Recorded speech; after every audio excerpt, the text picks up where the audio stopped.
just giving like the rundown to her and like maybe two other nurses that were in the room with us. And while they're talking, I look over at my son and I notice like his breathing's getting more shallow. And so I like grab his hand and I feel his little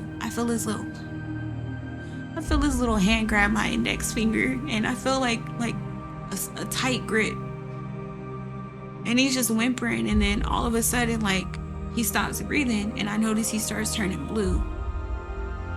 I try to give them space, like they set him up like towards like the window on the far end of the nursery.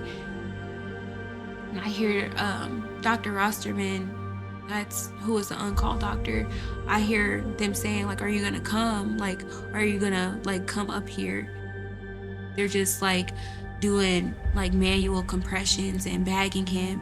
And I literally felt, I don't know how to explain it really well, but I felt like myself come out of my body. Like I felt like I could see everything around me and I wasn't in myself, but I could still, like, I went back up and walked up to the bedside and I grabbed my baby's like hand and I put my finger inside his hand again, and I felt like a little bit of a squeeze. I didn't feel like much of anything. And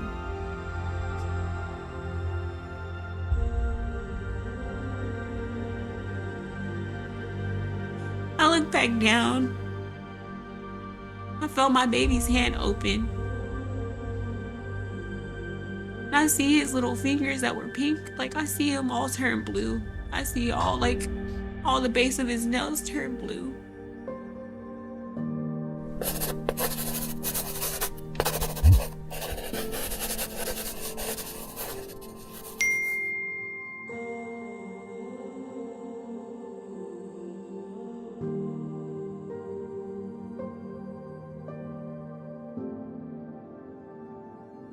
I was pregnant with my third baby, and I decided that because I've had issues with Missouri healthcare system, like with another hospital, that I wanted to go to St. Luke's because I thought it was the right choice for me and for my baby to be safe. Mm-hmm. And so I was scheduled for an induction on May 27th, and I had drove up there after dropping my children off to where they were going to stay while I gave birth. And the nurses weren't very polite when I went and told them, hey, I was scheduled for an induction. They're like, no, whoever did that was wrong. Like the scheduling is so messed up, it's unorganized. And I knew then, like I had a feeling that I wouldn't have like a really pleasant experience, but I let them go ahead and put me down for the next day for my induction on the 28th. And I came back the next day, and that was May 28th. And so I spent about eight to 10 hours on Pitocin waiting for my son to come. I would like to say that my doctor, Dr. Sarah Pearl, she was amazing, like throughout the whole process, my pregnancy, the delivery, and it was really painful. I've never had to have an induction, never had to be on Pitocin, but I have a condition with the back of my leg, like my veins are damaged. So they wanted to get the baby out so I wouldn't cause damage to my leg. What is that? What exactly is Pitocin? Pitocin is a drug that induces labor. It causes your uterus to contract to basically push the baby out, to make the baby come out faster. And if you don't mind me asking, as far as your condition, what caused that? Like no one really knows the cause for like thrombosis of the veins. It could be a number of things, but I know I've had 2 pregnancies, so that could be stressful, like because your blood volume rises when you're pregnant. So it does different things to your veins, and for some reason, like my legs like just happened to turn bad when I got pregnant. And it's honestly common. A lot of women have like issues, spider veins or deep vein thrombosis when they're pregnant. Okay. So, but mine was excruciating, and I have the pictures to show. Like, it was pretty gross. Like, I had to go part-time at work because standing was, like, agonizing, and I worked with every single one of my pregnancies up until it was time for me to be like in the delivery room. So I tried it with this pregnancy, but my leg was so bad. They're just like, we're gonna induce and we want you to like have comfort and be able to work to take care of your other two kids. Yeah. And so I agreed to the induction. And it was only like maybe a week or two before my actual due date. So I was in the green to get the induction. What made you actually? What made you stay with this hospital though? After you realized you was gonna have a bad experience anyway. Because the Bible tells us to seek the best in all people. And at this point, I had already like committed to going to St. Luke's.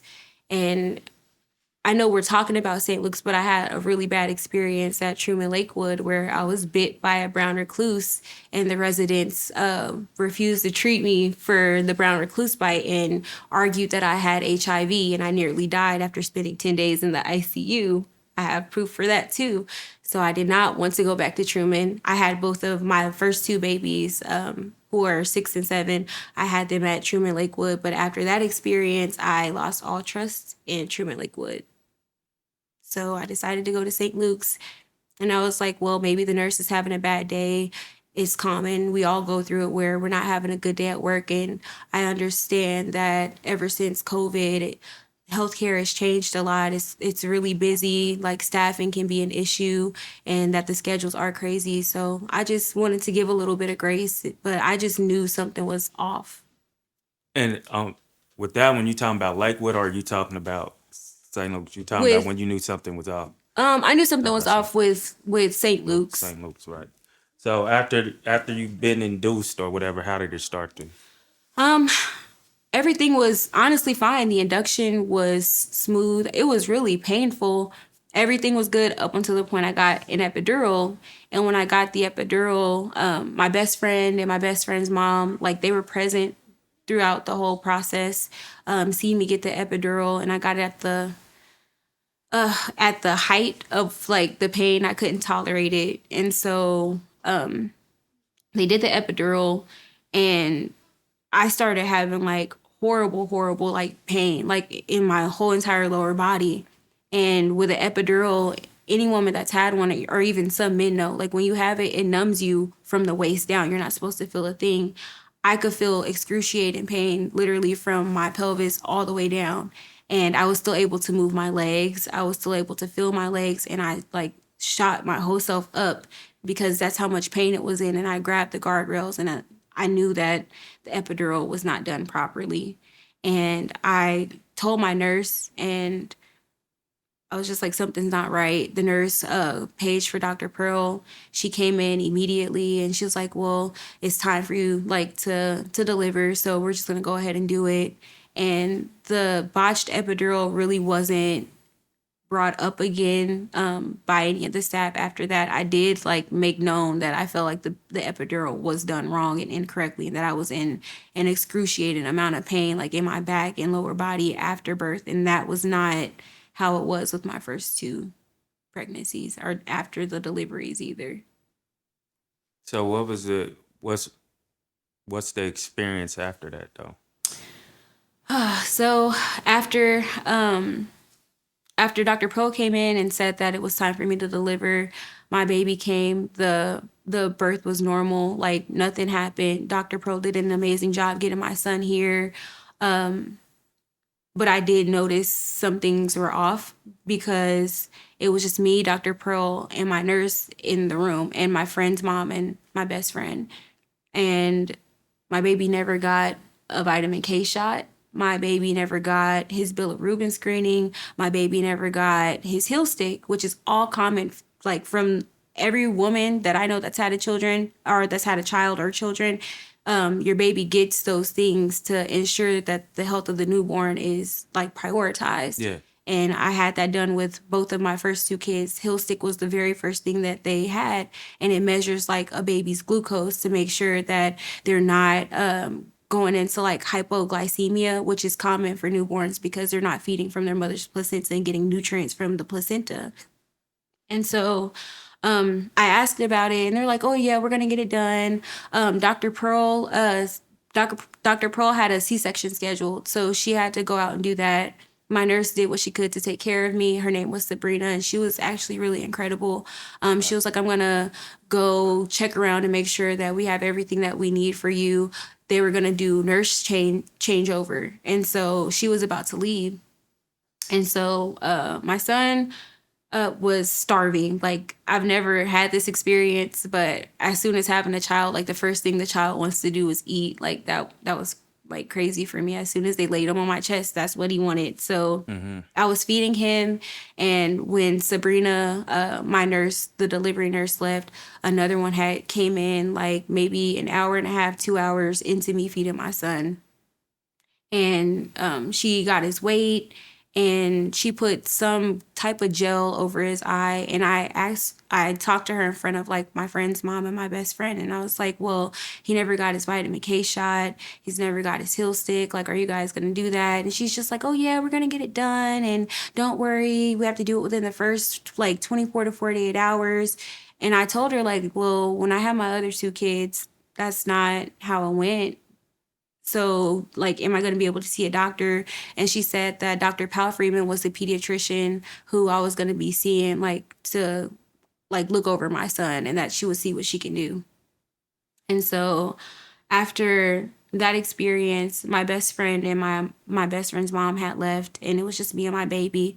Everything was normal. Like, I did what a normal like mother who just delivered would do. I was taking pictures, calling everybody who was excited about my son, FaceTiming my kids, and everything was excellent, like the day and the night of his delivery. And then we go into the next day. He was still normal, still being a normal newborn, eating and sleeping, had regular bowel movements. I was changing his diaper. My mother came up to visit, and she sat with me and my baby for a little while. And I noticed that my baby was just really cold. And the nurse, her name was Debbie, the nurse came in to check his temperature and just to do her workup. And she was like, he's like under like the temperature he's supposed to be at. And she was really like quick on it. She's an older nurse, so you could tell she's seasoned and knew what she was doing. And so she was like, I'm gonna get an incubator, I'm gonna put him in.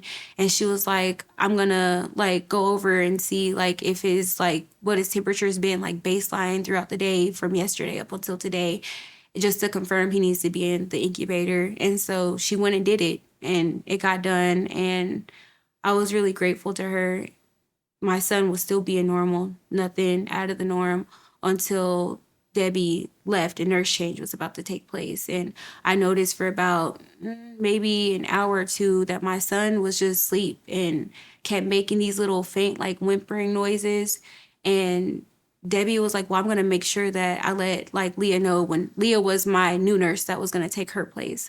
She was like, I'm going to let Leah know when she comes in to keep an eye out on you, and especially on baby boy, since we had to put him inside of the incubator to make sure that everything is okay. And she was like, I know that you said that he hadn't had his glucose check. And I told her, I was like, yeah, like I've been asking since yesterday. They said Dr. Powell Freeman is going to come and do his workup and everything.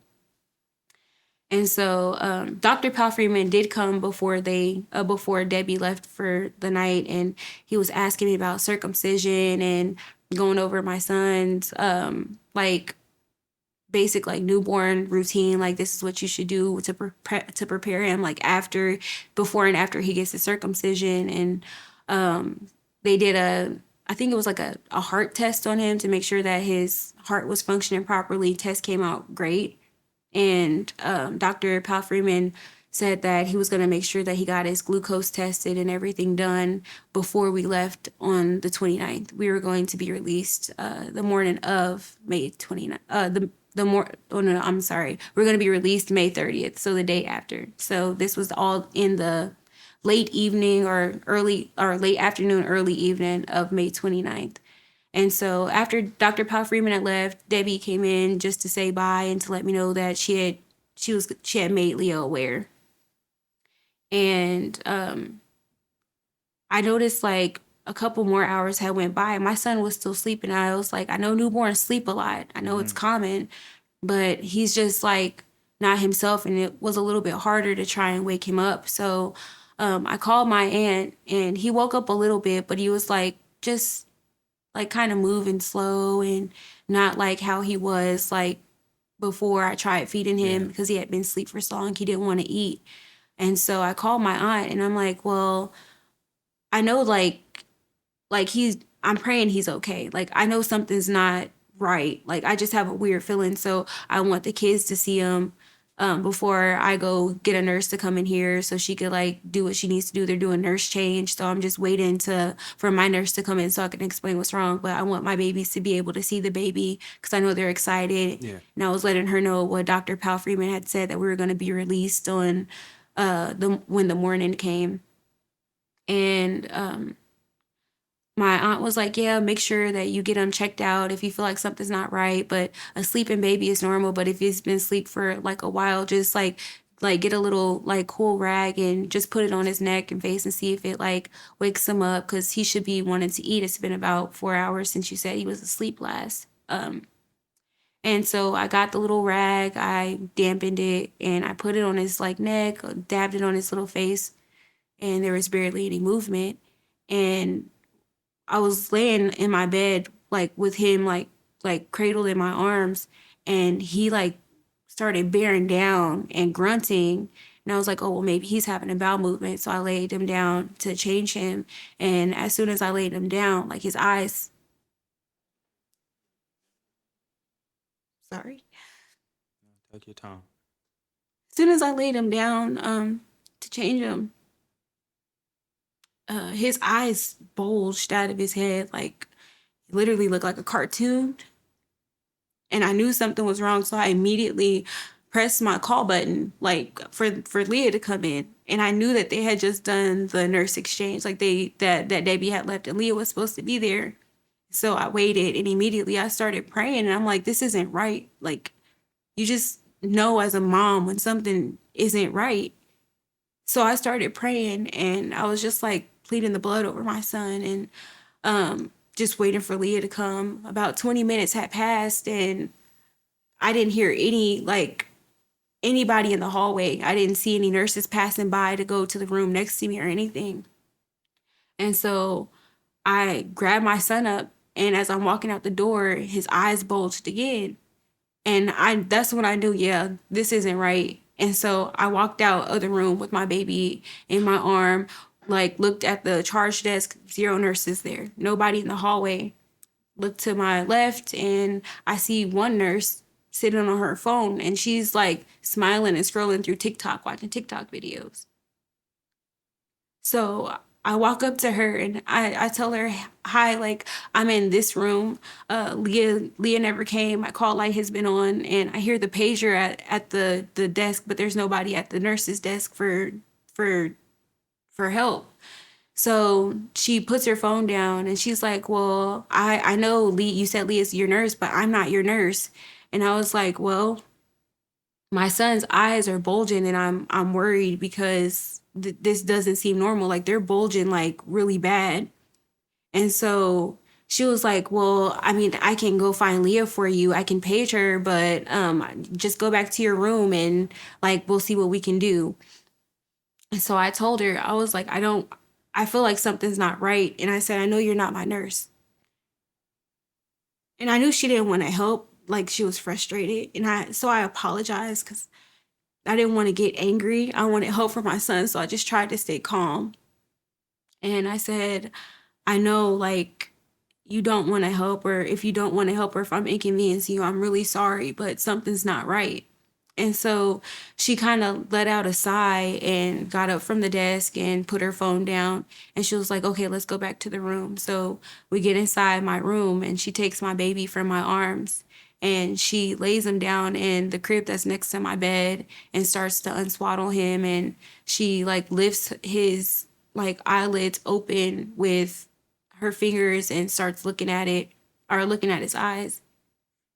And she's just like, well, you know, it looks like he's completely fine to me. Like eyeball bulging could be normal in newborns. And I stopped her and I said, no, because I've had 2 babies before and I know that's not normal. My babies never did that.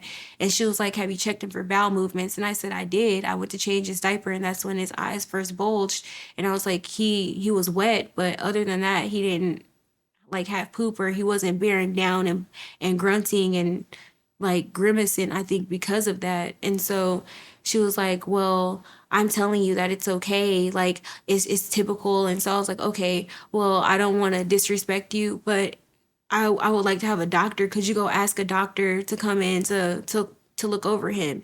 And she was like, well, I told you that there was nothing wrong with him. And I was like, I'm not saying that that's not true, but I just want a second opinion. And she told me, like, with a smile, and I'll never forget the smile on her face, like this, like, smirk, like, just, Evil. yeah, demonic. That's the only way that I could describe it, just like a sinister smile. She's like, I'll go find a nurse. I'll go find a doctor for you.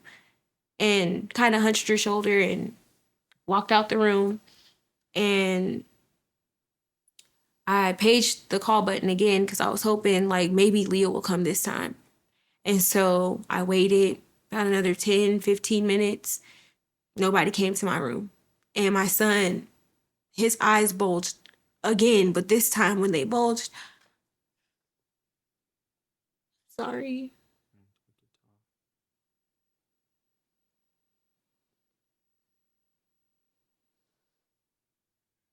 This time when his eyes bulged out, I seen his blood vessels like were burst.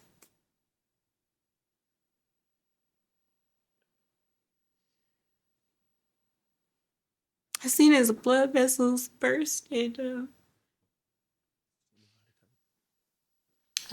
I'm sorry. I seen his blood vessels were bursted. And I rushed out of the room, but I was in a lot of pain because of my back.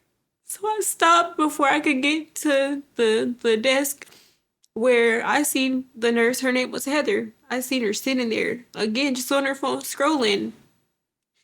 And at this point, I was mad. I was so mad. I said, you said you would send help. It's been about 15 minutes. Like, I asked you for help. I was like, my son's eyes are still bulging and now they're red. Like, they're bloodshot. Like, his blood vessels are bursting in his eye.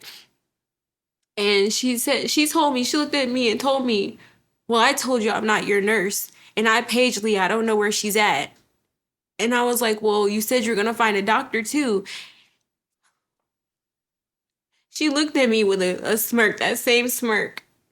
And she told me, well, I forgot. There's no doctors on night shift here. And this whole time through this process, it's still just you and her in the whole. You never seen another. But I heard them. I heard the nurses in the nursery, which is like maybe 10 steps away from where she was sitting. There was no nurses at the charge station where they're supposed to be. I passed by one room. I didn't see a nurse inside the room with the other mom that was in there.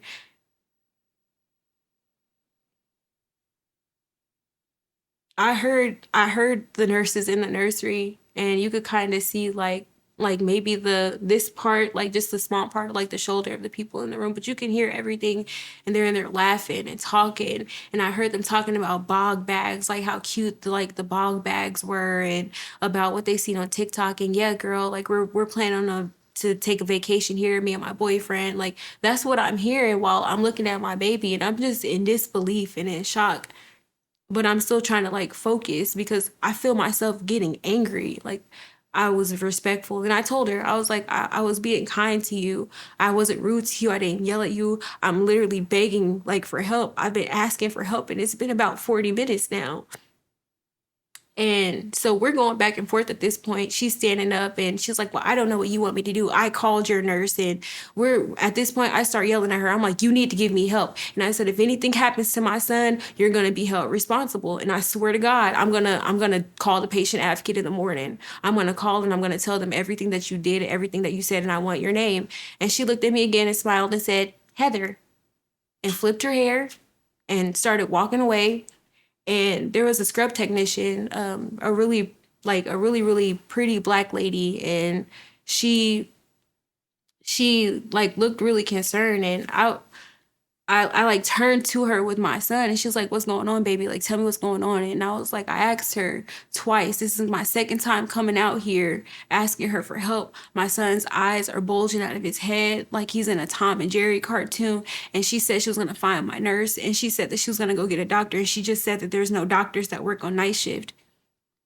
And the nurse kind of just jerked her head back, and she was like, "Well, first of all, you just gave birth." And she was like, "Second of all, you have your whole backside out. Your gown is open." And she was like, "The hallways are colder than your room. Go take your baby back and I'll go find you help." And while she was talking to me, my son grunted down, his eyes bulged again, and she seen what I was talking about. And she said, "No, I'm going to get help. I'm going to walk you back to the room and I'm going to go get help." And I guess that the other nurses heard the commotion, and you just see nurses start to spill out of the nursery. And the scrub nurse like takes me back into the room, and I guess like for a split second she leaves to go get additional help. And that's when I first met Tiffany Settles, who was the LPN. And I think Abby is her name. Oh no, Amber. Amber was the charge nurse. She came in really cocky and, "Well, what's going on? I need to know what's going on."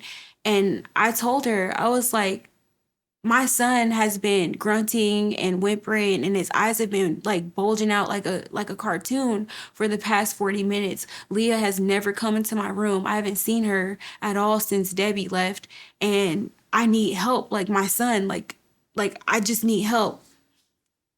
So my son at this point like is laying in the crib, and they pull the crib that was by the bed over to the doorway, and Tiffany starts like checking my son for like checking his heartbeat with her stethoscope and stuff like that. And Amber's just like, "Okay, so well, explain to me from the beginning what happened." And I'm trying to focus on them like pushing and prodding on my son all while I'm talking to Amber and explaining to her like, "Hey, I asked for help. Heather said no." Heather was smiling. Go sit down, baby. Heather was like being just evil and smirking and telling me she was going to get a doctor and that there's no doctors on staff, and she knew that. And Amber was like, "Well, I find that very hard to believe. Like, I don't think that she said she wasn't going to help you." Like, and just making excuses for her. And so I told her, I was like, "Look at my son's condition." I was like, "Do you think that if she would have gotten help, or if she was serious about getting help, my son would be how he is now?" And I said, "If I came to you and I asked you, can you come help me, would you have told me that you're not my nurse?" And she was like, "Well, I don't really believe that to be true. I don't really believe that she said that she's not your nurse." And I'm like, "Well, I'm not here to argue with you. You asked me what was said, and I'm telling you what was said." And so she's literally just like just at this point, I start shutting her out to focus on my son. And I'm just like, "I don't want you in my room." I told the charge nurse, I'm like, "You're not helping. All you're doing is arguing with me and calling me a liar. Get out of my room. I don't want you in here. Get out." And so Tiffany Settles, the LPN, she tells her, "Just go ahead and go. Like, go." And so she's checking my son, and she's like, "Has his blood sugar been checked?" And I told her, "No. I've been asking since the night that I had him, since the day that I had him, like if he's going to get his hill stick. Nobody checked his glucose." And so she went and sent for somebody to go get like the reader. She took his temperature, and then she said we need to get him back in the incubator. And I let her know like he was in the incubator earlier today because his temperature was dropping. And she was like, "Well, to me, it sounds like he's hypoglycemic." And I told her like, "Well, I asked for the heel stick. Like, is it possible to fix? Like, I've been seeing him like this for like almost an hour now with the grunting and the bulging of the eyes. Like, I'm just worried. So all he needs is glucose." And she was like, "Yes, I'm pretty sure that's all he needs. Like, we're gonna take him to the nursery." And a girl came in with the incubator.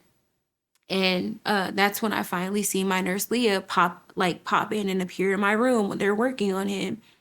And they move him over to the incubator, and Tiffany is saying, "Yeah, like we need to put an order in for glucose," and just giving like the rundown to her and like maybe two other nurses that were in the room with us. And while they're talking, I look over at my son, and I notice like his breathing's getting more shallow. And so I like grab his hand, and I feel his little I feel this little hand grab my index finger, and I feel like a tight grip. And he's just whimpering, and then all of a sudden, like, he stops breathing, and I notice he starts turning blue. And so while Tiffany's talking, I'm like, he's not breathing. And she's like, no, he's breathing, babe. He's breathing. I'm like, no, he's not. No, he's not. But I still feel a grip. And I feel like that grip was him fighting, like, for his life. I feel like,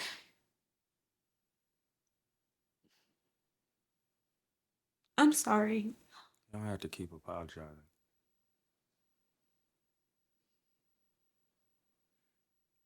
Nobody know how it feel to go through what you done been through.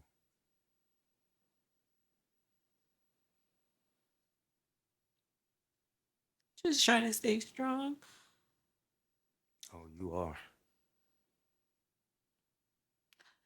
So, Tiffany, like, turns around to the incubator, and she sees that he's not breathing, and she pulls out her stethoscope, and she's like, we need to start bagging him now. And they say we need to rush him to the nursery. She tells me, you stay here in the room. I told her, absolutely not. I'm not leaving my son with you all by himself. No. So I still have his little finger, and, like, I let go, and they rush him to the room, but I'm, like, right beside all of them, and I'm in the room with them, and it's just chaos. Like, I'll never forget. It's just chaos. All you see is, like, everybody rushing around, and gloves on the floor, and them yelling over each other. We need this. We need that. We need you to get this. And, like, they start setting him up. So I try to give them space. Like, they set him up, like, towards, like, the window on the far end of the nursery. And I hear Dr. Rosterman, that's who was the on-call doctor. I hear them saying, like, are you gonna come? Like, are you gonna, like, come up here? And she says, I don't really feel like driving 20 to 25 minutes. And I hear her going off, and she's like, how did you let him get hypoglycemic? How could you guys know that how could you guys not know his blood sugar wasn't where it was supposed to be? And just going off. And she was like, what was his blood sugar level? And Tiffany's like, 30. And she was like, and it's supposed to be 45. So run a line and get a bolus of glucose in him, and his stats will come back up. And I'll never forget it. Those are her words, word for word. Like, I lived it and just rehearsed it in my mind over and over. And so I come around the screen, and Dr. Osterman's like, so your mom? And I told her, yeah. And she's asking me, like, how has his feeding been? And I told her, like, his feeding's been normal, but, like, for the last 4 hours, like, he hasn't eaten. He's just been, like, sleepy and, like, lethargic and not really moving or doing anything. And she's like, yeah, your baby has hypoglycemia. And I told them that they need to give him glucose. And before we left the room, I forgot that my nurse, like, ran back in and tried to put glucose, like, in his cheek, like, glucose paste in his cheek, and got it all over his face and all over his mouth. And he just wasn't moving, like, wasn't really doing anything. But I felt his grip still on my finger. So she tells him that he needs to get, Dr. Osterman tells the nurses, like, he needs to get glucose intravenously. And so they're all rushing. They don't have my baby hooked up to any machines or anything. Like, they're just, like, doing, like, manual compressions and bagging him. And I literally felt, I don't know how to explain it really well, but I felt like myself come out of my body. Like, I felt like I could see everything around me, and I wasn't in myself. But I could still, like, I went back up and walked up to the bedside, and I grabbed my baby's, like, hand, and I put my finger inside his hand again, and I felt like a little bit of a squeeze. I didn't feel like much of anything. Like, it wasn't as strong as it was before, but I knew maybe he's still fighting. And so they said that they got him to breathe while they were bagging, like, trying to bag him. And they're like, well, now that he has, like his pulse and stuff back, and he's working, like, we're gonna intubate him. And so while they were intubating him, they finally brought the bag with the glucose in it to give it to him intravenously. And there was one nurse, and she tries to run the line in him. She tries to run the line in him and put the IV in his hand. and she's just yelling like, I don't know, I can't do it, I can't find a line, I can't do it, I can't find a vein. And she's just panicking and just saying I don't know over and over and over again. And she stabs my baby's hand so many times, and they're like, well, just try to run a line and find a vein on the other hand. So she starts poking at his other hand, and another nurse is just like, no, let me try. She moves that nurse out of the way. My baby's hand now has all these big red marks from where they're trying to stick the needle in. And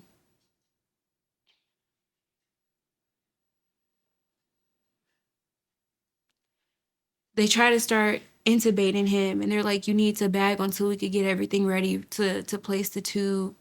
And I look up and I see the nurse that's supposed to be bagging him. The mask isn't even all the way on his face. Like half of his mouth is covered, and she's just like spaced out. And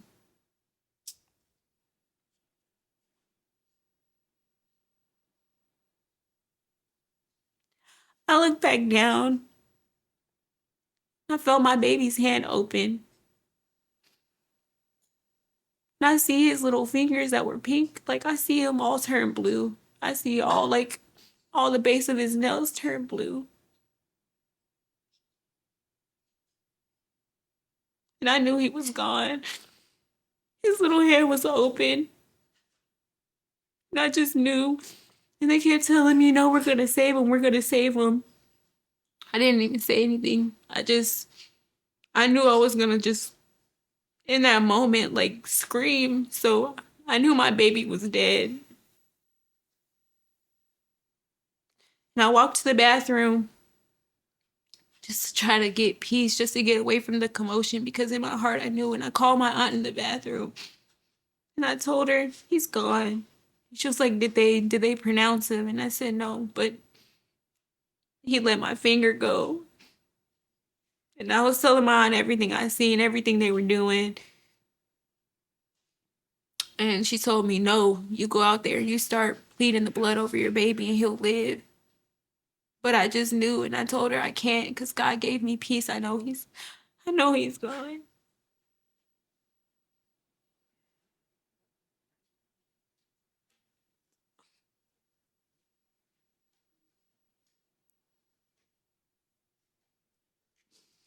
My nurse Leah came and she knocked on the bathroom door. And I knew what she was going to tell me, but she's like, can you just come out here, please?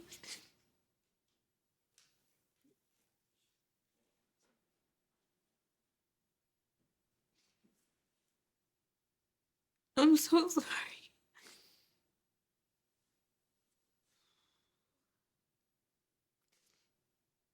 And the doctor that was on the screen, she was like, Mom, I'm so sorry. I'm so sorry. But we're going to have to call.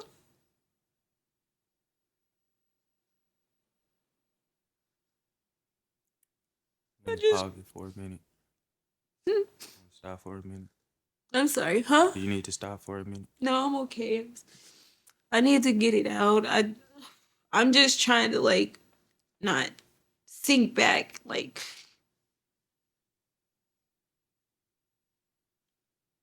Okay.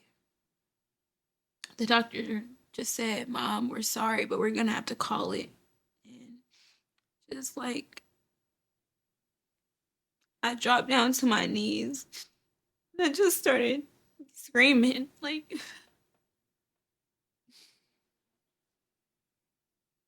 And I pulled myself together.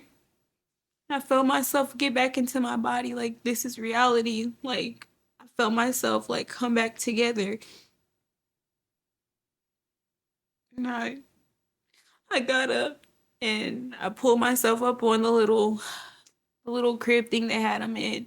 And he was just laying there with tubes laying, like, all over him. His eyes were open. I just laid my head on his little belly, and he was so cold. And I kissed his belly, and I kissed his forehead, and I closed his eyes, and I told him I was so sorry. And The nurses tried grabbing me and hugging me, but I just pulled away and I started walking. And then all I know is I passed out, I blacked out. And from what I was told, I hit my head really hard on the door and on the floor. Had a sternum rub me and I wouldn't wake up. And so they told me I woke up like a minute or two after I got the sternum rub. And I was laying in the bed and they were pushing me back to my room.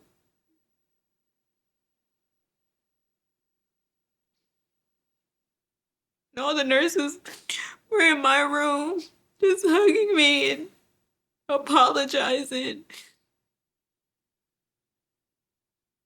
And I couldn't even say anything. I was just screaming, I asked for help, I asked for help. My nurse Leah was sitting on my bed with me and she grabbed me and she just kept saying she was so sorry. What was their excuse for Leah not being there in the first place? They couldn't find her, that the hospital's really busy and like sometimes we're understaffed, and when it's nurse changeover it's really chaotic, it's really hectic. The same excuse they gave me about misscheduling my induction in the first place. It's chaotic, it's busy, we're short staffed. I would think if the lady, what's her name, is Debbie, Yeah. that was before her, Hmm. if she knew she was supposed to be there, Leah would know she was supposed to be there, right? Yeah. And Debbie was a really good nurse. Like, Debbie stayed with me whenever I paged that call, like she was there. Debbie was coming in my room almost every hour on the hour just to check on my baby. When you got back to the room, after you hit your head, was your child still there? He was In in the the room? nursery. I had walked out. I was leaving the nursery because I couldn't sit in there and look at him. In that moment, I really felt that I had failed him, and I felt ashamed. And I knew that I had to say goodbye, and I didn't. I just felt so bad. I felt like I didn't do enough. And just in my mind, like, there's so between the short distance from my son's body and the door, I'm like, why didn't I just go ask somebody else? Why didn't I scream? Why didn't I yell at her? Why didn't I take him downstairs to the ER? All these things were just in my head, like, and I don't even remember passing out.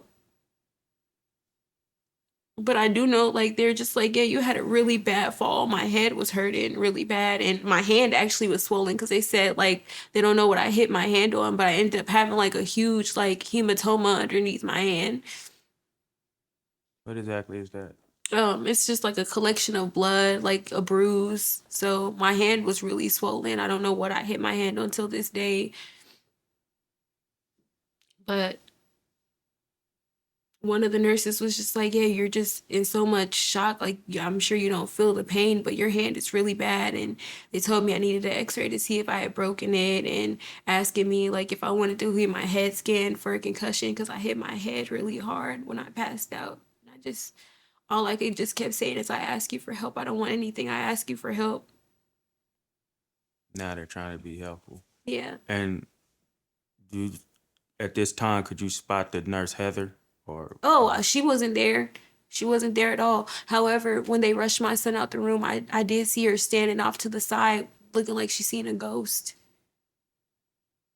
Cause she knows she fucked up. Yeah, she knew she messed up. Sorry. It's okay. I apologize. It's okay. She knew she messed up. I'll never forget the look on her face. I'll never forget her smiling. I'll never forget the look that she had when she was standing there when we were passing by to rush into the nursery. She just stood there. I don't know where she went. So what's the next thing after this? Do they? I called all my family up. I called my aunt because she had my two babies over there, and I let her know, like, he's passed. And they called, and then she's like, what? Like, well, you said they were just working on him, what happened? And my aunt kind of gets in a frenzy and just really upset, and she was like, okay, I'm coming, I'm on the way. And I get off the phone, and I called my sister. I didn't know who else to call, so I called my sister. And my sister's just like, oh my God, like just upset and mad and asking me what happened. I just told her, I just need you. And I called my best friend and told her the same. And they all like came. My mom came and we're just sitting in there and they're asking me, like, when they all get up there, they're just like, what happened? What happened?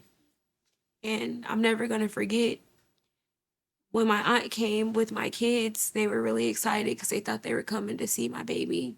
Because earlier I had FaceTimed them. When I told you I was telling my aunt that I felt like something was a little off about him, they had FaceTimed him and just, we're excited to see baby brother. And I told him, I promise you guys are going to see him in the morning. I'm getting out in the morning. We're going to be there. We're going to go home. And when my aunt brought my kids in, they had little gifts that they had made, like these little plushies that my younger cousin had taught them how to make, and they wanted to give it to the baby. And so they came in with smiles on their face, and I'm just sitting there like spaced out, like, because I knew I was going to have to break their heart. And my son's like, Mommy, where's baby brother? And I had to tell him, baby brother's in heaven. And my son said, he died? My baby brother died.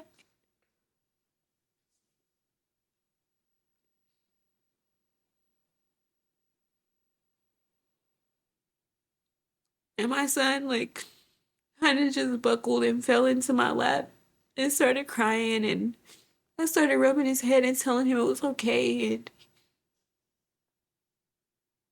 Hug your mother.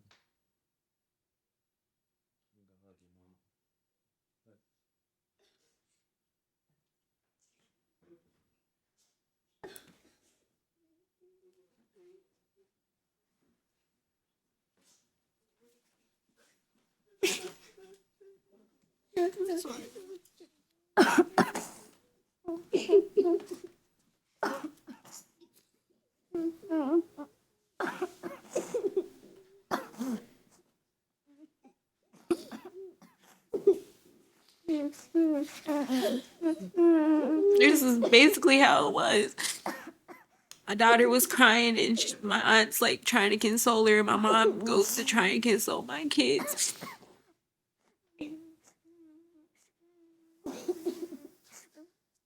And I feel numb, and there's nothing I can say, nothing I can do except for tell them that I'm sorry over and over again.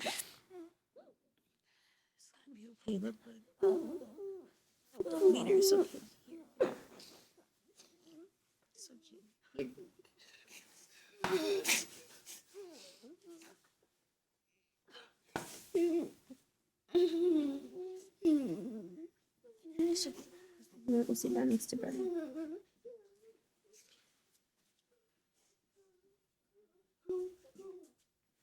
Try to breathe, my bug.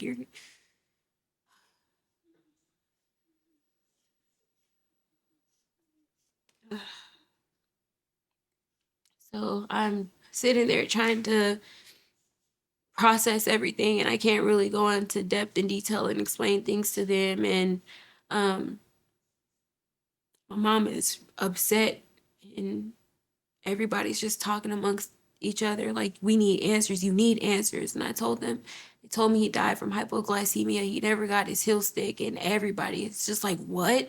That's the first thing that a baby gets. Why wouldn't they do that? And Dr. Osterman, I don't feel like driving 20 to 25 minutes to come. Oh, she made the drive. She came and she had papers in her hand, and she's like, well, Mom, I'm so sorry for what happened to baby Liam. And I look at her and I told her my son's name wasn't Liam. And she's like, oh, I'm so sorry. Nahum. She looks at the paper and says Nahum. And I'm like, yeah. And so I'm like, so what do I do now? Like, what's going to happen? Like, I need the patient advocate. I need somebody's number because my son is dead. And I ask you all for help. And she's like, well, we can say with surety that it was hypoglycemia. And I'm just so sorry about baby Liam again. And at this point, my best friend's like, Nahum. she apologizes and kind of just skips over it. And she's like, well, Mom, I need you to sign some papers, and we need we're going to do our best to get everything handled and taken care of. We just need you to go through these forms and sign them. And my mom is like, why are you trying to have her sign forms now, like when she just lost her baby? And she's just like, well, we want to make sure the baby gets an autopsy. And I stop her and I'm like, so why would my baby need an autopsy if you're telling me that he died from hypoglycemia? And after I just told you he never got a heel stick, he never had a sugar check, nobody ever gave him glucose until it was too late. So why do we need an autopsy? And my mom, she's just like, well, hear her out and don't shut her down. She was like, because we want you to solidify what happened to your baby, and an autopsy will prove he died from hypoglycemia so that there's no way they can lie about what happened. And I looked at Dr. Osterman and I said, well, to me needing an autopsy is just, and excuse my French, I told her, it's just a way to me to cover your ass. Like, that's what it seems like you're trying to do, because you're telling me a friend of my friends and family is hypoglycemia. Why do we need an autopsy to prove that when they already checked his blood sugar? And she told me that it's just standard practice. And she told me, well, I have friends in pathology and I have friends at Children's Mercy that'll take really good care of him. And we'll just make sure that it's definite, because I don't want any loose ends. I just want to make sure that you have the closure that you need for baby Liam, for the third time. And I tell her, for the last time, my son's name was Nahum, like in the Bible. And she was like, oh my God, that's such a beautiful name. Yeah, a name you can't remember, right? Yeah. And so I take the papers, and they're autopsy papers from Children's Mercy, and she had them filled out really fast, like, and marked off that my son was premature. My son was not premature. When you have a baby or get induced at anything past 38 weeks, that's full term. My son was very much so full term, almost 8 pounds when he was weighed. So it doesn't seem like he was an unhealthy baby to me or to anybody else. And so I tell her, like, you have prematurity marked on this page and you have a heart condition marked on this page. Why don't you have hypoglycemia, like, marked on the autopsy page, like, for them to investigate? And she's just like, well, no, because I'm telling you that I know that's what it is. That's the baseline. Those are the facts. And I'm like, I'm not signing nothing until you mark that he had hypoglycemia. And I was like, I will only do the autopsy just to get my family closure. But I seen what happened. I seen everything that happened. And I know that I asked for help and that your nurse and staff neglected me. And I told her, I also heard you on telehealth say you didn't feel like driving up here. And she just kind of sat back in the little twirly seat. Because she didn't think you heard. Yeah. Because I was behind the screen. And she was like, well, I didn't mean it like that. You just know, I just want you to know, like, we're just so busy. Like, we're just so busy. And, you know, after COVID, like, we have to bounce between hospitals and I'm just busy. I'm like, okay, so you're too busy to come help me with my son? Because obviously all your nurses are incompetent, because my son has several needle marks in his hand. They had to cut my son's belly button open and ram a catheter through it. They were yanking intubation tubes out of his throat. I'm like, so if you would have been here, maybe you could have helped. Is telehealth recorded? Yep. I hope so. I don't know if telehealth is recorded or not. They won't give me anything. St. Luke's won't give me videos. They won't give me nothing. But I know what I seen and I know what I heard. And I have no reason to lie. I'm not gaining anything. But I go through, like, the pages, and I'm not gonna lie, it was my fault, not my due diligence. I didn't really read through all the papers. I just signed them because I wanted her out of my face, because I felt my blood boiling at this point. And she tells me that she's gonna send a nurse in to come and get an x-ray of my hand because they want to make sure my hand's not broken. And I told her, I don't care about my hand. I don't want you giving me an x-ray. I wanted you to save my son's life, not worry about my broken hand. And so I stopped being, like, rude. And I tell her, like, I'll do it. I sign the papers, and I tell her, like, you're not just gonna walk out of here with the papers and I not have a copy. I want all the copy, the copies that you have of the papers in your hand. And she gets an attitude, And my mom like checks her. She's like, what are you getting upset for? Like, we want all the documentation because we know that when things like this happen in a hospital, y'all do whatever you need to cover yourselves and not what happened. And I agreed. And everyone's just like, yeah, like just give her the copies basically because she really did not want to. And she was like, okay, well, that's fine. I could give you copies. That's not a problem. And so she was like, I'll have someone else bring them back in. And that's the last I seen of Dr. Rosterman. And so my nurse Leah comes in. Yes, B. You know where the bathroom's at? It's right there. So my nurse Leah comes in and she just is really apologetic. She tells me that they're gonna go ahead and give me the x-ray. So they do the x-ray and I hadn't like, I know this is like gross and really personal, but I hadn't really bled bad all day. But then I start just feeling like just blood like gush from me. And I tell them like I'm getting really cold. And so they start taking like blood from me and stuff like that just to make sure that I'm okay because at this point, like I really thought like I was gonna stress myself to death or I was stressing myself to death. So they started like doing a workup on me and told me they were gonna bring my results back and brought me blankets and everything. And I just requested like all the nurses stay out of my room. I didn't want to see another nurse. I didn't want to talk to another nurse. Like I told Leah, like Leah, you can stay because obviously you're assigned to me, but I really don't need anything from you. And she was like, well, I just want to let you know that they moved baby into the room that's right next door if you want to go sit with him and spend time with him. And I told her, how can I look at my baby like that? And I told her, no, it's okay. And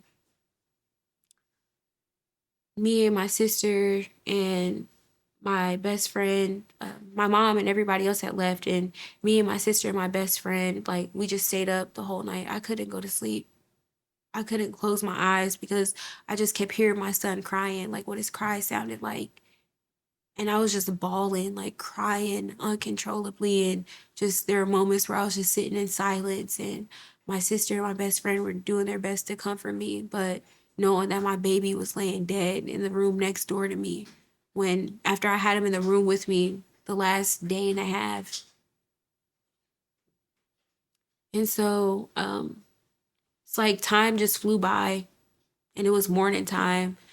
My son got pronounced dead at 9:46 p.m. And my sister had fallen asleep. My best friend had left. It was maybe around 5 o'clock in the morning. And I get a call and they're asking, I don't believe it was St. Luke's. I think it was another entity, but they're asking if they could take my son's heart. And oh my God. I get off the phone with the organ donation people after telling them no and to leave me alone. That I would think about maybe doing it once I like kind of came to everything, like just to give me time and space. And that's when Tanisha, who's St. Luke East, like their patient advocate, she came in, but she came in with another woman whose name is Catherine Boscom. And Catherine is like, I'm Tanisha's boss. So basically I'm the head over all of the patient advocacy things. And like, we're here to figure out what happened. She was like, I normally don't come in. I normally don't do this, sit in with patients. That's Tanisha's job. She was like, but they called me and they told me what happened is absolutely horrifying. And we've never had any type of experience like this at St. Luke's or ever heard a story like this. And I had to relive what happened. I told her everything. And her and Tanisha just sat in the chairs like in front of my bed crying and apologizing. And told me that they were going to set up a time for me to talk to them whenever I was discharged from the hospital. And I just told them okay. And I got their numbers and we exchanged information. And they had me sitting in the hospital like all day and trying to give me volume and different drugs. Like, oh, well, we just want you to be calm and relaxed. And I didn't take anything because at this point, they're trying to drug me and make me go crazy or something. So I didn't take anything. And now you're seeing more nurse help than you ever seen. Yeah. they're being kind. They're coming in and checking on me, and I'm like, I just want to be left alone. I want to get discharged. I want to get out of this hospital. You guys said that me and my baby were gonna get discharged. Well, it's the morning of, like, we were supposed to leave. I want to leave, and they're like, well, you can't leave until the coroner takes your son. So I couldn't do it. I didn't want to leave, like, walk out with my baby dead. I wasn't supposed to. I was supposed to be walking out with my baby alive and with me so he could see the sky and smell air outside of the hospital four walls. And my sister woke up and she said, you know, I'll go. I'll go walk him out with the coroner. And she did. She came back in and she was just heartbroken. She was like, I see what he looked like and he doesn't look good. And she was like, why does he have so many holes in his hand? Like, why is there cords hanging out my baby? Like, why does he look like this? I told her. I told her everything that happened. My sister just sat there and she just held me for a long, long time. Just held me while I sobbed. I told her again, like, all I could get out is I asked for help. Like, her name is Brooke. I said, Brooke, I asked for help. I kept asking. I kept asking.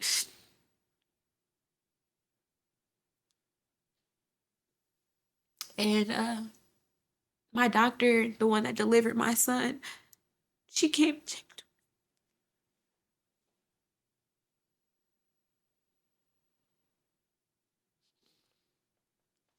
had tears in her eyes. She was like, he was healthy.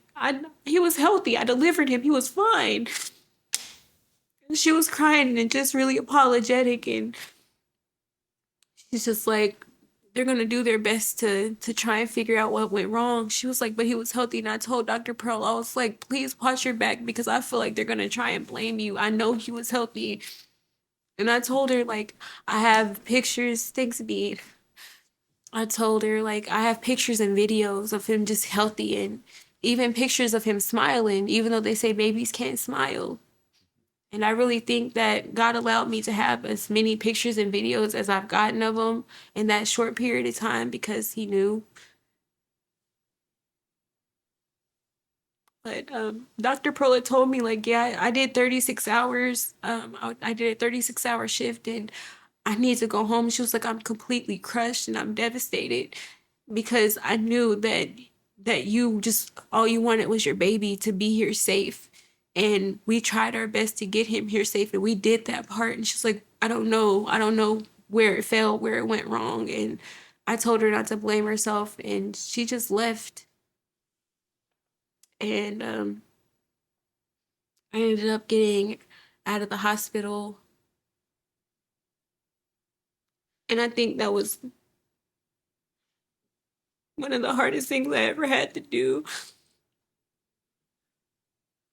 My sister said she was gonna drive my car. She had Ubered up to the hospital just so she could drive me like back to where I needed to go. And she told me on our way out, Bree, I know you can't go back home.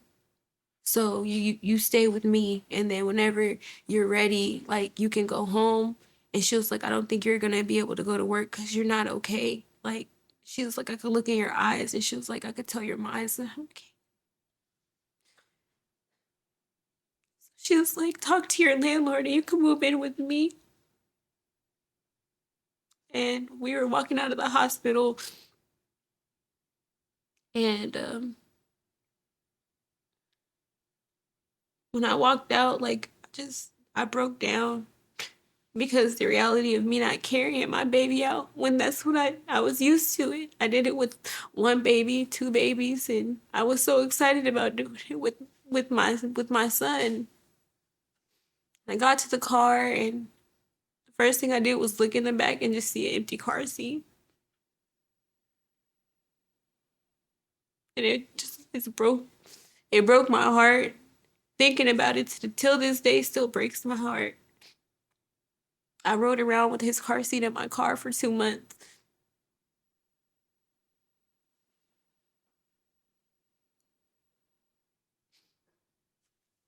Do you think the reason the doctor left is because she knew how those nurses were? You think part of it was that, and she felt that's why she was blaming herself because she kind of know how they are up there. Oh yeah. Well, I told you while she was on telehealth, she was going off. How could y'all let his sugar get low? Like she was going off on him. So I knew she was mad. But I think she also left my room for guilt. But I also think that in her mind, her wheels started cranking, and she was like, "How can I cover it up?" No, I the no that oh the my delivery, doctor. yeah, your doctor. I But you said she had been there for 36 hours, Yeah. right? I know I feel like she felt guilty. I actually have screenshots. I talked to her on the phone. She called me, which is not typical for doctors to do. Like she called me and talked to me for hours, and she was like, I know I did my part, but she said she felt guilty because she wasn't there for me after I had my son. And I'm like, it's typical for the doctors to leave. The nurses handle everything else. So I felt like I had to comfort her, and till this day, I feel like she probably still feels guilty and she holds guilt. She's checked on me like very seldom. Like I haven't talked to her in months, but I know like Yeah. maybe the first 4 months it was consistent. She was checking on me. And I know she said that she'll always like carry guilt. And she told me I had to take time off of work after your son died. I had to. She got really depressed and she was on like medication for it, and she was really depressed. And I imagine how she feels, and I understand how she feels because she was there. Yeah. She seen my son just as healthy as I did. She knew all my appointments were with her. So she knew the joy. She seen the happiness Yeah. after you got your son. She knew my fears. She knew my anxiety. She knew that I didn't trust hospitals after what Truman Lakewood had did. And she was like, well, I'm really happy that you're putting your trust in me. I looked into getting a midwife. I looked into having a home birth, but I was just like, I'm going to try and just go back to a hospital and try to get over that fear and anxiety of going to a hospital. Look where that got me. So, and I want to get to the mental part of it, but in to stay in line with the hospital, what has been have you had a tough fight with them to try to? Absolutely. I've never had to fight so hard to just have someone treat me like a human or just to get like an apology. I don't want money from St. Luke's. I've told them that from the jump. Like I don't care about suing you. I want you to apologize. I want every single person held accountable for what they did to my son. And I want Heather. I told them I straight told like Catherine Boscom, I want Heather's job. I want her to never touch another baby again. I don't want to ever see her face in a hospital. I don't want her to ever be able to hold her head high and say she works in a labor and delivery unit. That's all I want. And I want everyone else to apologize. I want Amber to apologize for calling me a liar and arguing with me when I'm already stressed out about seeing my baby not being able to breathe and dying before my eyes. And they fought me on everything. They fought me to get medical records. The biggest fight and the most hurtful like fight that I had to battle was getting my son's body back, because they wanted to do all this testing that they had no authorization to do. Tested his cord blood until he literally had no cord blood left that was banked. They ran so many tests, and then I found out that Dr. Rosterman went and took samples from my son's body post-mortem after we had a conversation again in front of my friends and family, when she said that, oh, well, I'm friends with geneticists, like, and we could get your baby tested to see if there was anything wrong, like any type of abnormality. And my mom was like, that doesn't even sound right. Doesn't sound right. And I told her, no, I don't give permission for that. I'm not going to consent for you guys taking any part of my child, because you already took my whole child away from me to begin with. And so she was like, well, the people at the testing center, the genetic test center, like they're not like what you think they are. They're really good, and we're gonna get you answers. And my sister was like, well, you just sat in here and told all of us that he died from hypoglycemia. So what other answers do we need? And I just reiterated the same thing. Like I signed the forms, and I ended up finding out that there was a form slip in there for them to test, but they didn't get my consent. I actually have the consent form. Lubba, can you bring me that notebook? This is the autopsy consent form. This is the top page. And this is what was snuck into the bottom that I signed. So it basically says that any clinical information can be given, but this is from Children's Mercy. This is from Baylor. And then this is the genetic place where they took samples from my son's body and sent it without my permission. Here's the consent form they crossed out. I didn't X this out, but this was inside the stack of copied papers for the stack with the autopsy consent. I have nothing to lie about. And this paper right here is the reason why they took samples from my son's body without permission and withheld my body to wait for the test results to get back. And the funeral, so basically my son got transferred to the funeral home. And so I go to talk to the funeral director to start making plans and just getting everything ready. And I expressed to her, I really want to get my son buried. And I just want it to happen as quick as possible. And so we get everything, the ball rolling. And she calls me a few days later and she's like, we can't move. And I was like, what do you mean you can't move? And she's like, the hospital won't sign off on his death certificate. And so I'm like, that doesn't sound right. Why wouldn't they? And she was like, it's not typical that this happens. It never happens. She was like, normally the hospitals will sign off. The death certificate should be ready. I know that they're doing the autopsy, but that shouldn't stop or prevent us from being able to carry out burying your son and having his services and everything. So immediately I get pissed and I start messaging Catherine Boscom and I let her know they're covering their butt. They won't give me my son's body. There's no reason why they won't do it. You've already killed him. Let me just have him in death, please. And I have the messages that I could show you guys and send to you guys as well. And so Catherine Boscom really gets oh yeah, we're gonna figure things out, and is all gung-ho about figuring out what's going on, and says that she's gonna message me back and figure out why they're not signing the death certificate. And so here comes Dr. Rosterman calling my phone. And well, we just want the genetic test results to come back. And I'm like, why is that imperative to you? Why does it matter to you? I don't care about the genetic test. He died from hypoglycemia. I just want the autopsy and I want my son buried. That's it. I want him buried. And so my son died the 29th. I wasn't able to get my son from the funeral home until June 13th. And on the 13th, the funeral director had called me and she's like, I called Jackson County, I called the examiner's office and I reported the doctor for not signing off on your son's death certificate. She was like, that's good news, but I have bad news. And she was like, your son's body is really bad. It's decayed and we can't really do anything with the embalming. So that meant I couldn't bury my son. Couldn't get him embalmed. You can't just bury an unembalmed baby. I tried figuring out ways with her to go around it, but I had to decide even before the 13th that I was going to get him cremated, which caused a really bad disturbance in my family because my family didn't want me to do it. And I didn't want to either, but I just didn't have it in me to argue with my family about it. And so the funeral home actually was so astonished that they covered my son's cremation for me. And I have still had to fight with St. Luke's for the reason why they decided to withhold my son's body, but one can only assume and assume correctly that it's because they were too busy covering things up.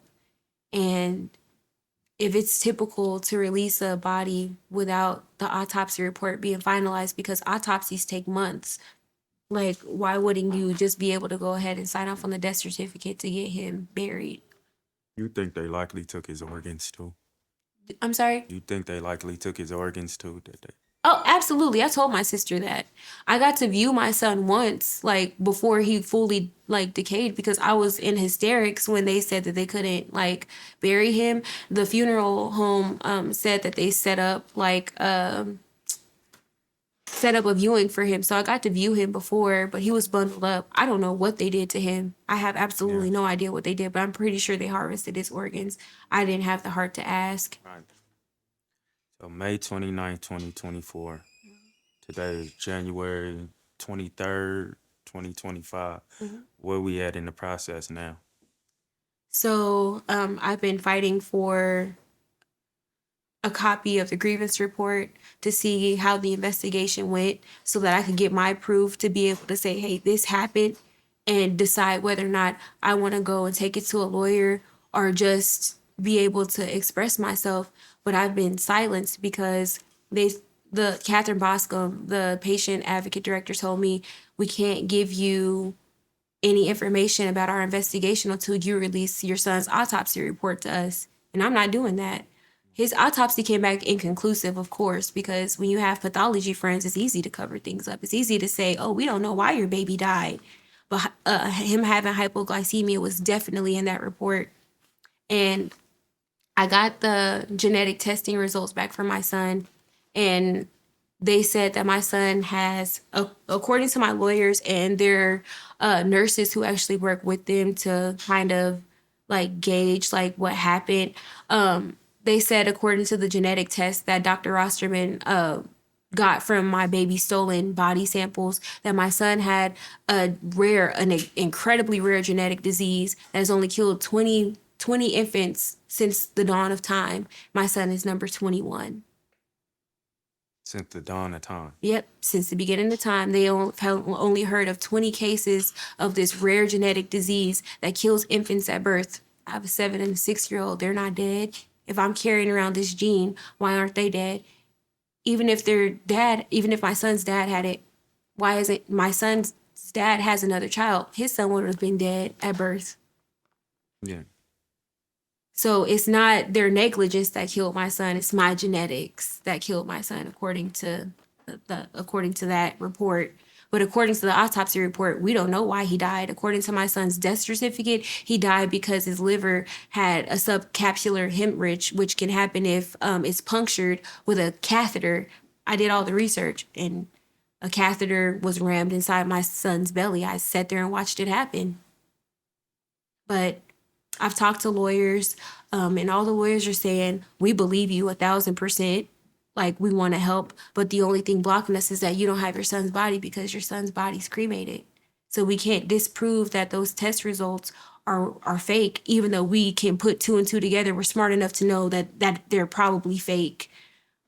But we can't move forward with malpractice unless we can disprove the genetics, because we can't argue with whatever a genetic test says. We have to argue with fact, and the fact is that that's what the paper says, even though also facts say that you sat there and you watched your son die and your son was never taken care of, never given his proper shots, and never given his proper screenings.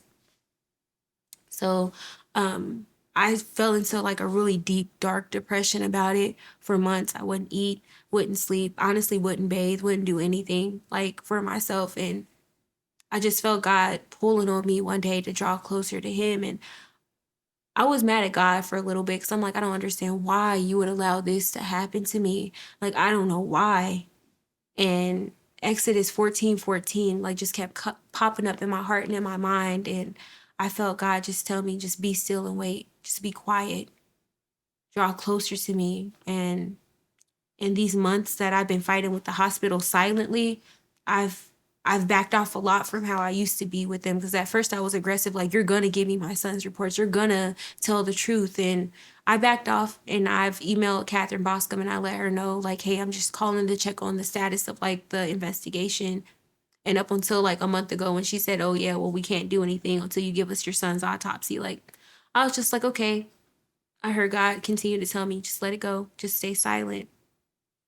And last week, I felt led to do a fast, and I prayed. I'm like, God, how long do you want me to do the fast? I felt led to do a 3-day fast.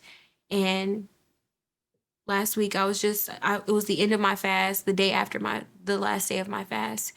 And I'm just doing like my household stuff, walking around, and I hear the Holy Spirit tell me, share your testimony. And so I'm like, well, God, I know you told me just to be quiet. So like, Yeah. do I wait? And I was praying, and later I just heard something in my spirit keep saying, go, go, go. And I got on my knees at 4:30 in the morning, and I started praying, God, where in my mouth, where in my mind, where do you want me to share it? Do you want me to share it to YouTube? What do I do? God placed in my heart what pictures, like I had a mental image of what the post would look like before I even posted it. And I let the Holy Spirit lead me what pictures to post. I told the Holy Spirit to give me the words to say as I typed it out. And God really told me to release it on Facebook, and I did, and it went viral. And now they want to talk. Catherine Boscom reached out to me today, but we can't release any information until you give us your son's autopsy. We want to help you, but we can't help you because you're not helping us. So I have to help them, help me, help my son that they didn't want to help. Like, When was the post made? the post was made, I want to say, my time is so off. Like, I want to say 3 or 4 days ago. Yeah. So it is from what I've seen of it, it is going up. What are some of the sentiments you see under the post? Most of it is positive, like really positive sentiments. You have those people that are like, oh, she's lying, or oh, this just doesn't sound right. And most of them, when I've looked at their profiles, they're nurses, of course. So yeah, you guys have to stick together, right? So I don't argue with anybody in the comments. Like, I just like focus on the positive. And I've also had a lot of people who have flooded my inbox, who have flooded the post saying that St. Luke's has caused death to their children and it's been covered up. I've also had women say, I've been to St. Luke's for just my child having a checkup or just to get looked at, and bad things have happened. My children may have not died, but bad things have happened that St. Luke's won't like hold themselves accountable for. Is this St. Luke's in general, or just the St. Luke's you were? This is the St. Luke's I was at. So that yeah, all the people under the I've had post are. hundreds of messages from people telling me St. Luke's East has done this to my child, has done this to me, has done this to my children. I've had terrible birthing experiences. I have mothers who are supposed to be going to St. Luke's to have babies asking me about my experience, the full truth, and I'm telling them, writing the messages and I'm telling them don't go. And I'm telling anybody, if you're about to have a baby, do not go to St. Luke's, because I wouldn't wish what I went through on my worst enemy, on somebody that I hated the most in the world. I would never want them to experience what I did. I would never want anybody in the world to see what I see. I wouldn't want the devil himself to see what I seen happen to my son.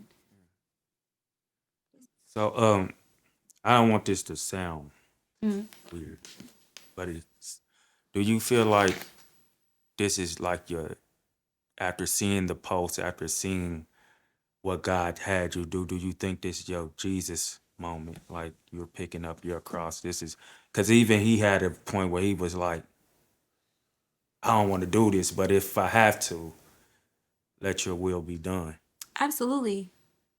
Yeah. I know this is my Jesus moment.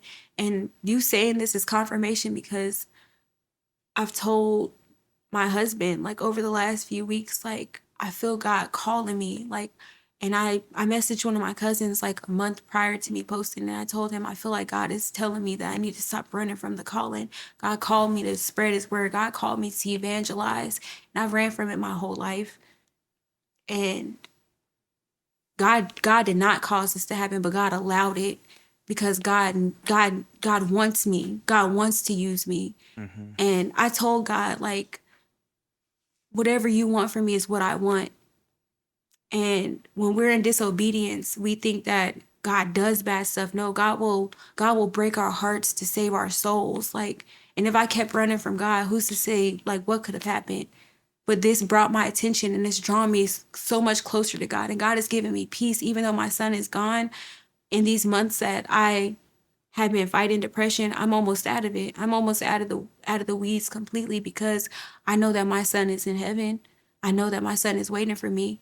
And now I have even more motivation to live right, to live holy, to live a a life separated from what the world is telling me to do, because I could have fell into a downward spiral in depression and started doing drugs and drinking. But God has been so gracious. Like, nope, I'm going to give you strength. Like, I have strength that I didn't know that I had Were you from fighting this. this strength?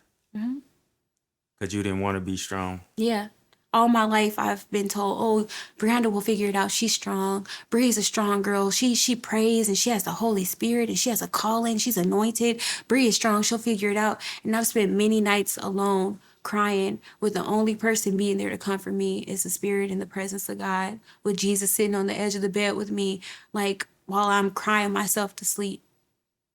So I know that God has given me supernatural strength, because I don't know how I'm getting through this. I don't know how I'm fighting depression and the dark thoughts and overcoming it besides God. Have you, throughout your life, had trouble with holding people accountable, but you're comforting them in a way? Because, like, when you say you apologize to that nurse for not doing her job just to get her to, just to make her feel better, and there was another moment where you said you did that, and it made me feel like maybe God is telling her, like, no, you got all, you need to start holding people accountable. People will listen to you. Like, you need to stand up for yourself because you have a voice and you can speak and get people to change their ways. Absolutely. I believe it's 2 Timothy 1:7, where God said, I didn't give you a spirit of fear, but of power and of love and of a sound mind. I don't use the power that God gives me. I've spent my life people pleasing because I didn't have the best childhood growing up. I was always meant to be meant to be seen and not heard. Yeah. I didn't get to express myself, and I I don't want to be casted as someone bad for trying to stand up for myself, even if it's at the expense of myself. And I feel like out of all the prayers that I've prayed and I've asked God to change me to be more like him and to mold me into who he needs me to be. God doesn't need wimpy people trying to be his voice. Like, I've told God, like, use my voice for your voice. I want your eyes so I could see the way you see, your voice so I could speak the way that you speak. And I've always been timid and afraid to say things and walking on eggshells because I don't want to be judged or condemned, because I've always been told, like, by people growing up, like I wasn't gonna amount to anything, or that I'm special but not special enough, you know? When you say people, these people are close to you. Yeah, family, friends, like, and I use family very, very loosely, because blood doesn't necessarily make you family. And I absolutely love my family. I've grown to forgive every single person in my family who's ever like been a been a part of tearing me down and making me have the things about myself that I don't like, or making me the way that I haven't liked growing up. But without them, I wouldn't be who I am today. Like, Yeah. So a thought just came to my head. I'm sorry. It's a rewind though. You said you rode with that car seat for 2 months. What was the departure process with that car seat? Because there, I mean, like, it's hard for me to, and this is lighter, way lighter. It's hard for me to depart with things that I have sentimental value to, with like shoes or something. This is your son's car seat, and that's like a memory thing for you. Like, how do you get to that point? I think this is very important for other people who may go through this. How are you able to be strong enough to depart with that car seat? I kept the car seat for 2 months because I feel like, in a sense, it was making me feel better to pretend that he was back there, or to have a sense of closeness. And because I didn't get to carry him out in the car seat with me, I felt like I was I would be throwing him away or hiding him if I like kept the car seat Yeah. away or put the car seat away. And I felt God nudging me to let go. And I finally was able to when God revealed to me like my son was with me. People can call me crazy if they want to. I've gotten so many signs that I know my baby is with the Lord. I've seen clouds that were shaped like babies. Like there was one time, and I told my aunt like to look, like there was hands like in this, like a cloud that was shaped like hands, and it looked like a baby was in the hands. And my aunt's like, yeah, God is probably giving you confirmation. I remember I was sitting in my car right before I put the car seat away. I actually put it in storage because I don't know if I'm having another kid or not. Before I put the car seat away, like got rid of it, I was crying and I was just asking God for the strength to be able to like grieve and live and like not move on, but to grow and to be able to not have my identity just be found in my son's death and as a grieving mother. And so I seen like a white butterfly that landed like right on my car window. And that's when I took my son's car seat out and I put it away, and I really started getting closer to God and letting that fill that void that was left by the death of my son. That you felt peace in that moment. One other thing before we close out too. You mentioned your husband. He this would have been his child too? No, actually, Okay. I married my husband. It's crazy. Me and my husband it's a whirlwind. Like, me and my husband got married pretty quick, but he was one of the only people really more supportive, who was being more supportive than my friends and family. And we were dating, and he helped pull me out of that really dark place that I was in. And we decided just to get married, and it's been great. That's tough. That's not an easy thing to take on from the other side. You know what I'm saying? So for him to be able to be there with you through that, kudos to him. Cause we are impatient as men anyway, most of the time when you dating and stuff. So to know you were taking on all that, like kudos to him. Kudos to Yeah. him. But big heart, kudos, everything to you for the strength to even still believe in God through all of this. Cause that's hard because we fight with God, even when traumatic things don't happen. Yeah. So big salute to you for that. Is there anything that you would like the people to, like any words, any mark you would like to leave on the people's heart, Yeah. minds, and can you pray us out when you're done? Yes. I would like to say that if you've experienced any type of neglect, thanks, Bean. If you've experienced any type of neglect in a hospital, or if you're going through a situation in a hospital, if you're by yourself and you have nobody to advocate, speak up for yourself. Don't be afraid to speak up for yourself. Don't be afraid to fight for what's right. If you know something is true, if you know something is what is not, if you know something is not the way that it's supposed to be, say something, help yourself, and you fight until you can't fight anymore. And more importantly, lay everything at the feet of Jesus. Yeah. And really trust and believe that he can make anything happen, because John 15:5 says that apart from me, you can do nothing. And if you're broken and you need to heal, if you are lost and you need to be found, if you feel alone and you need comfort, you can't do any of that without Jesus. So just trust in him, and just like, I'm sorry. Oh, try not to keep crying. Just have faith in God, and don't be afraid to speak up for yourself, and don't run from God. Run to him in all things, and follow his will for your life, because his will is perfect, and he knows your end from your beginning. He knows everything that is going to happen. He knows what you need. Look and seek God in all things, and everything will turn out right. I'm sorry. Feel like I'm being nudged to ask you this. If Heather was sitting here right now, how would you handle her? I would tell her I forgive her. I would tell her, although I am gonna like make you hold yourself accountable by posting you on Facebook and social media, I forgive you. I don't hate you anymore. I don't wish that you go through what I go through. I really hope that you encounter the Lord Jesus Christ if you don't have him. That's strength. Huh? That's what I would tell her. I've honestly forgiven all of them, and I feel like that's why God released me to share the story, because I've released all the hate that I have towards them. They have judgment coming, even if they never say sorry, and I don't get money or whatever they think that I want.